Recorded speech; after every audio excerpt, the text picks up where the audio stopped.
So check out this steakhouse near Rick's. They still have got the old chasing lights. It's like the conversion to LED. Are they LED? Yeah, because they're snapping on. Okay, that's Some of them are, not all of them. Those are.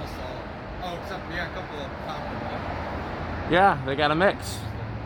They're just changing them as they go out, which I guess that's probably the way to go, There's honestly. even a couple faceted ones like the earlier Yep. LED attempt. Let's go inside.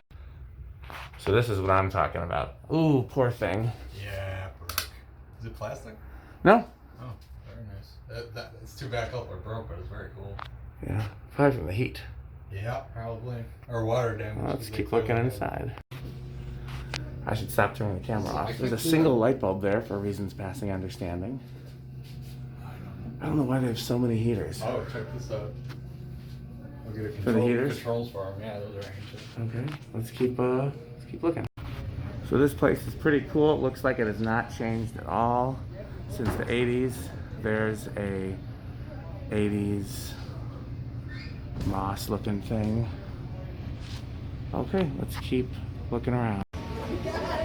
Main room here. Look, there's one small original, one brass horseshoe.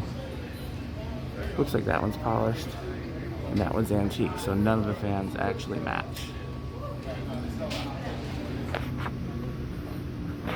There's the old salad bar. There's more rooms back there, and it's all very much the same. I do have this. There. Yeah, so there's another original over there. I'm pretty sure all the originals are different. I'm gonna go over there and get a closer look.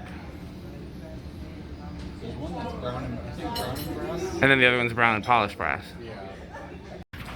Nope, I was wrong. This one's antique too. So, okay. Yeah, we'll have to come back here. The prices look reasonable. It looks like really good restaurant. Yeah.